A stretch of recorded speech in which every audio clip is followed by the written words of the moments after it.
Hello students, welcome to accountancy class. Today we will continue our previous topic dissolution of a partnership firm. जब एक firm dissolve हो जाती है तो आप जो लायबिलिटीज की पेमेंट करते हैं third party, second party, first party, तो उसके लिए रियलाइजेशन अकाउंट बनाते हैं, पार्टनर्स लोन अकाउंट बनाते हैं, पार्टनर्स कैपिटल अकाउंट बनाते हैं, बैंक अकाउंट बनाते हैं। प्रीवियस क्लास के अंदर हम ये टॉपिक सब कवर कर चुके हैं। आज एक सम के थ्रू हम नए पॉइंट सीखते हैं कि जब एक फर्म डिसॉल्व हो जाती है तो जो रियलाइजेशन अकाउंट की एंट्रीज है उनको कैपिटल अकाउंट में किस तरीके से ट्रीट करना है, बैंक अकाउंट में किस तरीके से ट्रीट करना है, कुछ नए पॉइंट सीखते हैं।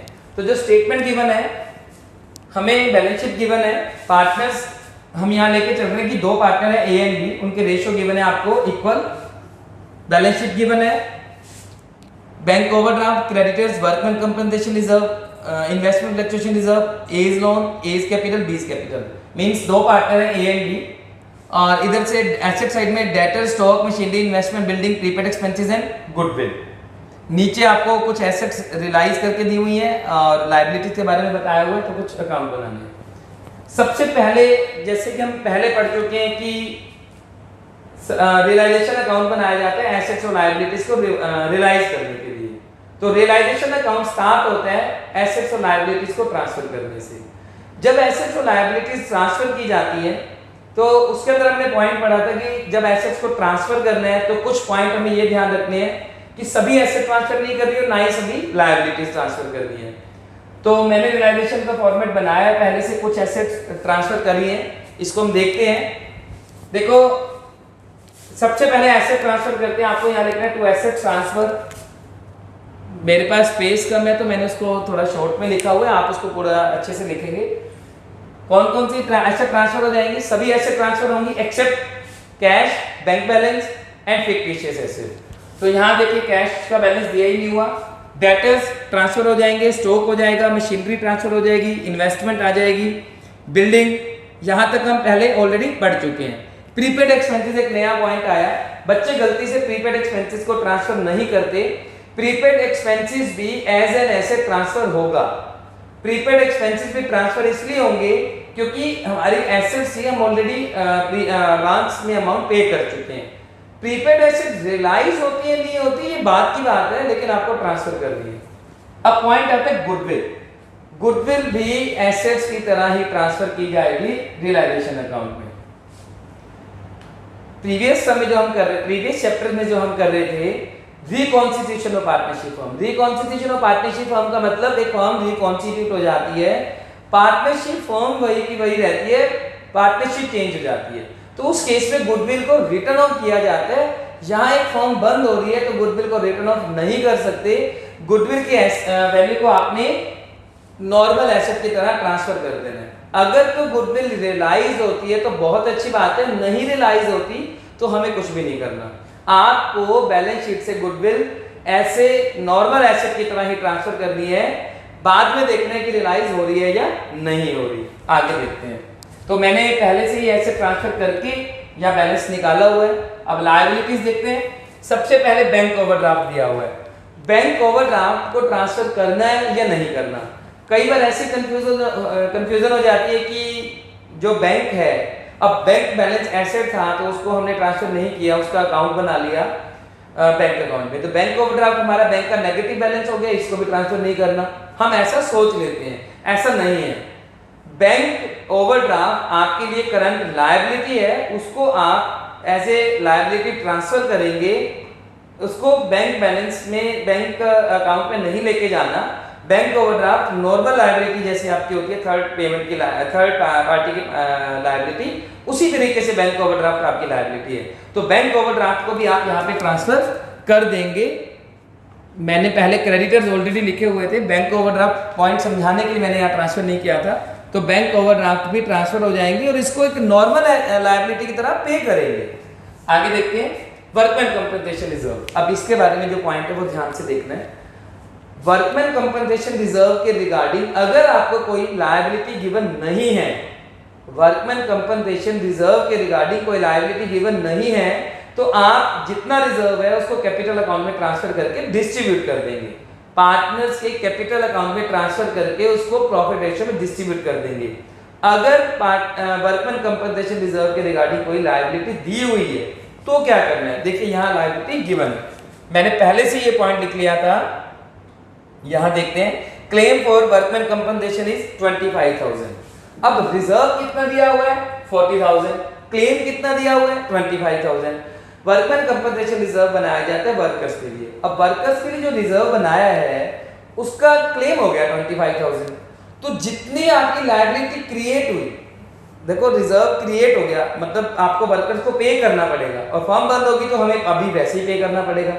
तो जितनी लायबिलिटी क्रिएट हुई है आपने क्या करना है, उतना ही बैलेंस यहाँ पे ट्रांसफर कर देना है। जितनी लायबिलिटी क्रिएट होगी उतना बैलेंस यहाँ लिख देंगे। कई बार बच्चे गलती से क्या करते हैं, workman compensation reserve balance sheet capital account में ट्रांसफर कर देते हैं, डिस्ट्रीब्यूट कर देते हैं और यहाँ लायबिलिटी पे करते हैं। ऐसा नहीं करना, जितने से आपकी लायबिलिटी क्रिएट हुई है उतना यहाँ बैलेंस ट्रांसफर कर दीजिए और उतने की ही बाद में पेमेंट कर देंगे। ठीक है, अब वर्कमैन कंपनसेशन रिजर्व था 40,000, लायबिलिटी 25, तो 15,000 आपका कैपिटल अकाउंट में 15,000 कैपिटल अकाउंट में चला जाएगा। ठीक है, उसके बाद इन्वेस्टमेंट फ्लक्चुएशन रिजर्व, इसके बारे में भी एक पॉइंट है सीखने के लिए, ध्यान से देखना इन्वेस्टमेंट वाला पॉइंट क्या है। अगर आपको इन्वेस्टमेंट फ्लक्चुएशन रिजर्व ओनली यही दिया हो, ओनली इन्वेस्टमेंट फ्लक्चुएशन रिजर्व दिया हुआ है, तो आपको कैपिटल अकाउंट में ट्रांसफर करके उसको डिस्ट्रीब्यूट कर देना है। अगर आपको इन्वेस्टमेंट फ्लक्चुएशन रिजर्व का एक ही पॉइंट दिया हुआ है कि ओनली रिजर्व मींस इन्वेस्टमेंट साथ में गिवन नहीं है, अगर आपको ओनली इन्वेस्टमेंट के रिजर्व गिवन है, इन्वेस्टमेंट गिवन नहीं है, तो आप उस रिजर्व को कैपिटल अकाउंट में ट्रांसफर करेंगे, डिस्ट्रीब्यूट कर देंगे। अगर आपको इन्वेस्टमेंट का रिजर्व भी गिवन है और इन्वेस्टमेंट भी गिवन है, सेकंड पॉइंट, रिजर्व भी गिवन है इन्वेस्टमेंट भी गिवन है, तो रिजर्व को लायबिलिटी की तरह ट्रांसफर कर देंगे। ठीक है, और इन्वेस्टमेंट को एज एन एसेट ट्रांसफर कर देंगे। अगर आपको एसेट इन्वेस्टमेंट और उसका रिजर्व दोनों दिए हुए हैं तो इन्वेस्टमेंट को एज एन एसेट ट्रीट करेंगे, रिजर्व को लायबिलिटी ट्रीट करके वहां ट्रांसफर कर देंगे। डन। अगर आपको ओनली रिजर्व दिए हुए हैं तो कैपिटल अकाउंट में बांट देंगे, अगर आपको ओनली इन्वेस्टमेंट दी हुई है तो वो नॉर्मल एसेट की तरह आ जाएगी। आपको सिर्फ यही ध्यान देना है, इन्वेस्टमेंट फ्लक्चुएशन रिजर्व आपने कैपिटल अकाउंट में तभी लिखने जब सिर्फ रिजर्व दिए हैं, जब सिर्फ इन्वेस्टमेंट फ्लक्चुएशन रिजर्व दिए हैं। ठीक है, उसके बाद हम आते हैं एज लोन। ये तो पार्टनर का लोन है तो इसका लोन अकाउंट बना के पेमेंट करेंगे, एज कैपिटल बीस कैपिटल। तो मैंने यहाँ कुछ पॉइंट जानबूझ के ऐसे लिए हुए थे जो एक ही सम के अंदर मैंने सभी पॉइंट्स लिए ताकि आपको सारे पॉइंट समझ आ जाए। कुछ पॉइंट हम प्रीवियस क्लास के अंदर कर चुके थे, कुछ नए पॉइंट थे तो वो हमने अभी इसमें कवर किए। अब एसेट्स और लायबिलिटी की जो रियलाइज्ड वैल्यू उनको देखते हैं कैसे करना है। आप इसका टोटल करके इसको बाहर निकाल लेंगे, ये आ जाएगा आपके पास 1,30,00,000। ठीक है, अब नीचे दिया हुआ मशीनरी जो एसेट रियलाइज हुई है machinery 10% more than book value, तो बाय बैंक लिखेंगे आप। मशीनरी 10% एक्स्ट्रा पे रियलाइज हुई है मशीनरी, देखो कितनी दी हुई है हमें 70,000। अब 70,000 का 10% कितना हो गया 7,000, तो मशीनरी हमारे पास रियलाइज हुई है 77,000। ठीक है, ज्यादा पे हुई है तो 7,000 प्लस करके 77 लिख देंगे। आफ्टर देन इन्वेस्टमेंट 90,000 की, तो यहाँ इन्वेस्टमेंट लिख देंगे आप 90,000। उसके बाद बिल्डिंग 1,80,000 की, तो बिल्डिंग के बारे में आप लिख देंगे 1,80,000। उसके बाद ₹7,000 और डेटर प्रूफ दैट। अब ये यहाँ बच्चे गलती कर देते हैं, 7,000 के डेटर बैड हो चुके हैं, मीन 7,000 के डेटर रियलाइज नहीं होंगे। अब डेटर कितने के रियलाइज होंगे, डेटर कितने 38 में से 7,000 के आपके डूब चुके हैं, तो डेटर से पैसा कितना आएगा 31,000। बच्चे गलती से यहाँ 7,000 लिख देते हैं, 7,000 के पैसे डूब गए हैं तो 7,000 काट के आप 31,000 लिखते हैं। ठीक है, उसके बाद stock is taken by partner A. अब देखो स्टॉक अगर हम बेचते तो लिखते बाय बैंक, स्टॉक ए ले गया तो अब हमने ए से पैसे लेने हैं, अगर हम देखते तो बाय बैंक लिखते, अब यहाँ लिख देंगे बाय एज कैपिटल अकाउंट। ये नया पॉइंट आया है जो प्रीवियस में नहीं था, तो कितने में ले गया 85,000 पे, तो आप यहाँ पे लिख देंगे 85,000। ठीक है, इसको बैंक वाले अमाउंट में प्लस नहीं करना, इनको अलग से लिख देना है। ठीक है, इसका जो टोटल आ जाएगा। अभी हम करते हैं, हो सकता है कि कुछ और ऐसी एसेट रियलाइज होगी हो कैश में। अब ध्यान से देखिए, क्लेम फॉर वर्कमैन कंपनसेशन के बारे में हम पहले पढ़ चुके हैं, उसके बाद ये हमने ट्रीटमेंट कर लिया था इसका।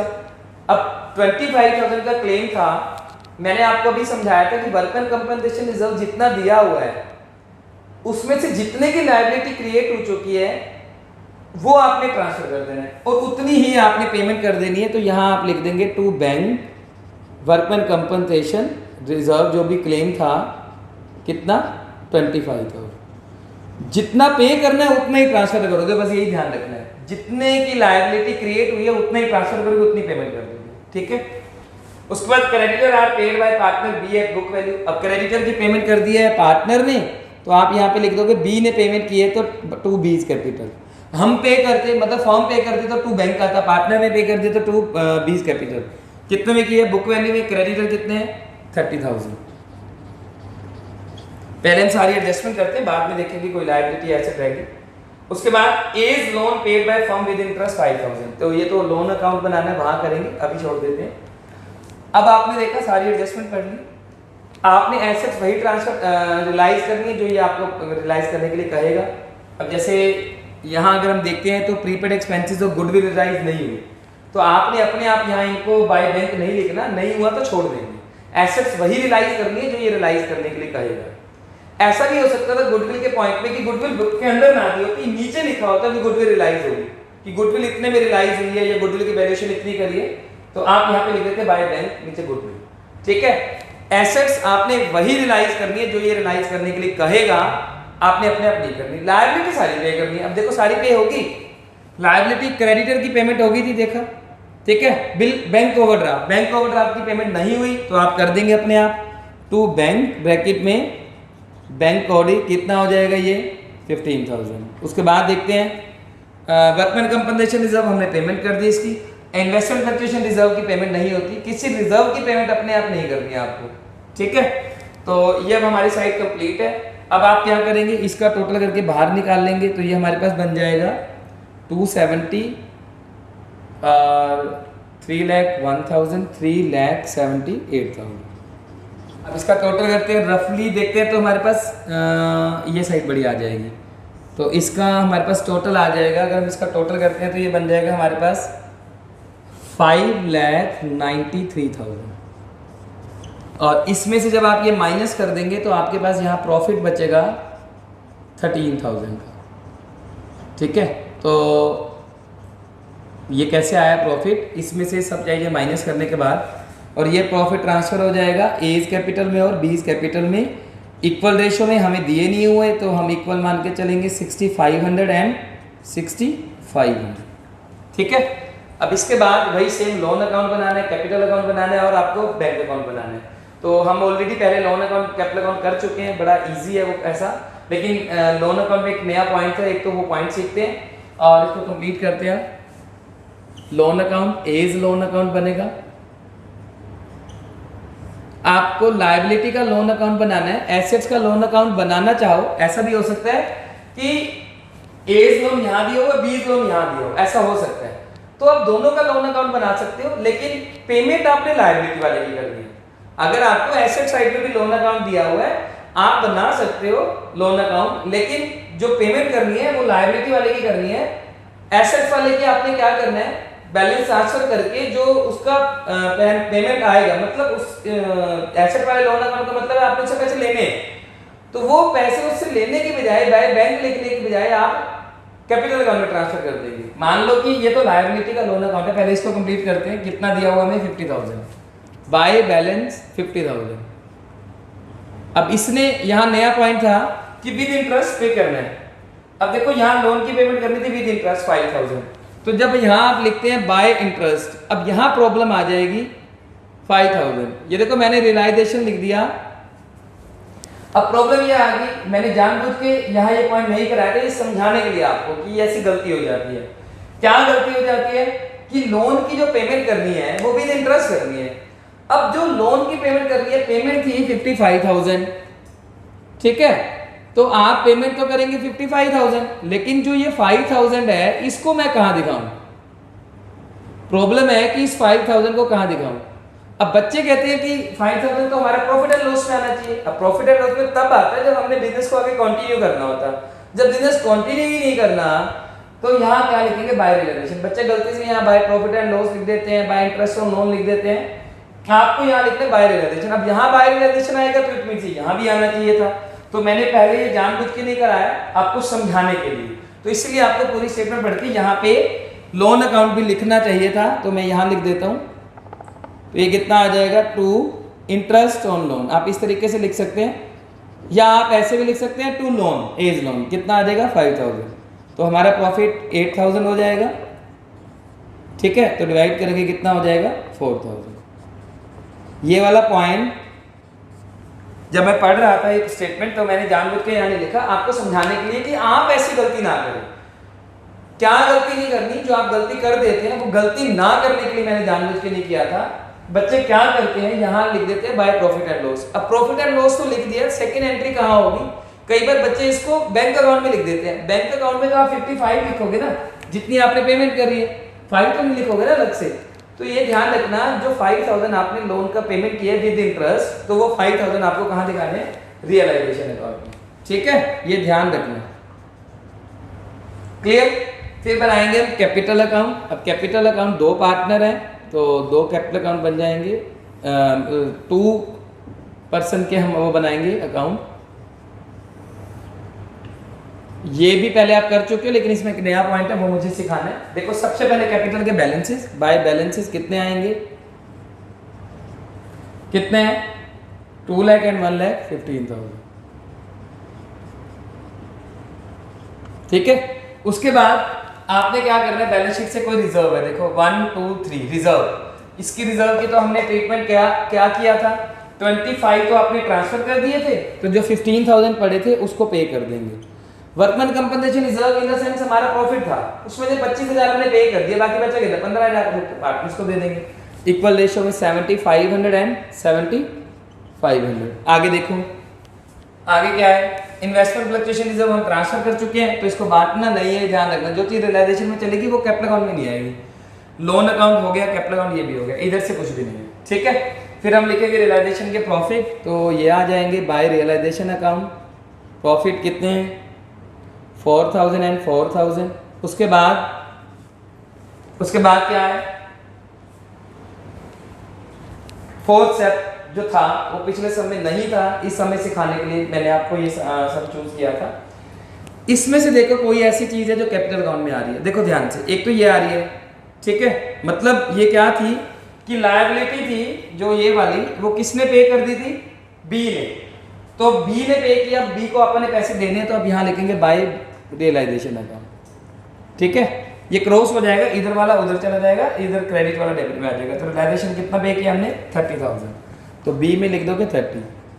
और इधर ये था, ध्यान से देखो, ये स्टॉक ए ले गया था, तो ए से पैसे लेने आप यहाँ लिखोगे टू रियलाइजेशन, ए में लिख दोगे 85,000, ठीक है। इसके बाद आपने बैलेंस नहीं निकालने, आपने क्या करनी है, पेमेंट करनी है, तो यहाँ लिख देंगे टू बैंक अकाउंट।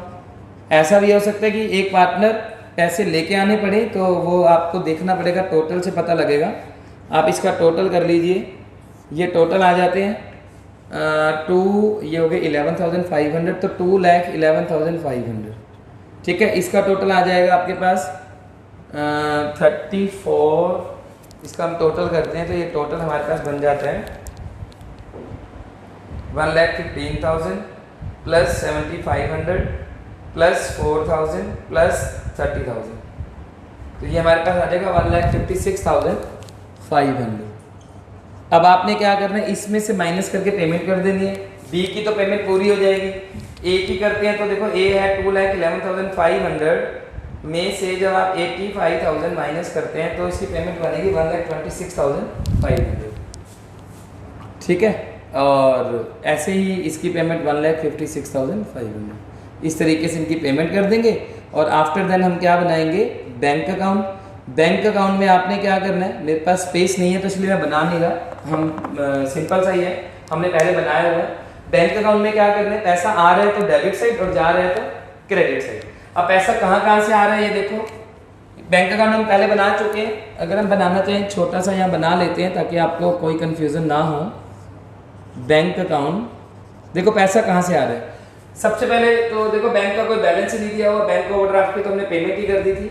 देखो पैसा कितना आ रहा है हमारे पास, ये आ रहा था 3,78,000, तो आप यहाँ लिख देंगे टू रियलाइजेशन अकाउंट, ब्रैकेट में एसेट रियलाइज्ड कितनी होगी 3,78,000। पैसा गया कहाँ कहाँ है ये देखो आप, पैसा गया कहाँ है यहाँ से पता लगेगा। एक तो गया है ये वर्कमैन कंपनसेशन रिजर्व का, तो by realisation workman compensation reserve कितना गया था 25,000, ठीक है। ये टू इंटरेस्ट ऑन लोन लिखा है, ये पेमेंट यहाँ नहीं गई है तो वहाँ चली गई थी तो वहाँ इकट्ठी लिख देंगे, ठीक है। उसके बाद ये बीज कैपिटल ये नहीं आ गई, ये ओवरड्राफ्ट की पेमेंट की थी बैंक ओवरड्राफ्ट, तो बाय रियलाइजेशन 15,000। उसके बाद लोन की पेमेंट हुई थी with interest 55, by A's loan 55, ठीक है। और उसके बाद ये कैपिटल की पेमेंट है, तो by A's capital and by B's capital आप दोनों पेमेंट लिख देंगे 1,26,500 एंड 1,56,500। इनका टोटल आप दोनों साइड का मैच करेंगे तो मैच कर जाएगा। अगर मैच कर जाता है तो सम सही है, अदरवाइज आपका सम गलत है। तो इस तरीके से आपको ये सम करना है। सेम वही प्रोसीजर, पहले रियलाइजेशन अकाउंट बनाए, after then loan account, capital account and bank account. तो आज के सम में कुछ नए पॉइंट थे जो प्रीवियस क्लास में नहीं थे। प्रीवियस क्लास में हमने बेसिक सम किया, आज कुछ पॉइंट्स हमने और कवर किए। तो इससे आपके जो सम्स हैं वो 17 तक सम हो जाएंगे। एक दो पॉइंट और भी आएंगे, अगर कोई पॉइंट में दिक्कत आती है तो आप मुझसे फ़ोन करके या मैसेज करके पूछ लेना। डेटा से रिगार्डिंग हो सकता है आपको किसी तरीके की कन्फ्यूज़न हो, तो कोई भी कन्फ्यूज़न होती है तो आप पहले सोल्व सम करके देख लीजिए, सेम चीज़ अनसोल्व में मिल जाती है। मैंने आपको लगभग सभी पॉइंट्स कवर करा दिए हैं जो भी इस चैप्टर में आने वाले हैं 17 सम तक। उसके बाद कुछ डिफरेंट सम्स हैं, तो वो हम जो कुछ पॉइंट रह जाएंगे नेक्स्ट क्लास के अंदर भी कर लेंगे, नेक्स्ट क्लास के अंदर नेक्स्ट टॉपिक भी करेंगे। तो ये हमारे 17 तक सम आपके हो जाते हैं। 17 तक आपको सारे अनसोल्व सम अपनी फेयर नोटबुक पे करने हैं। तो आज की क्लास हमारी यही कंप्लीट है, नेक्स्ट क्लास के अंदर नेक्स्ट टॉपिक करेंगे।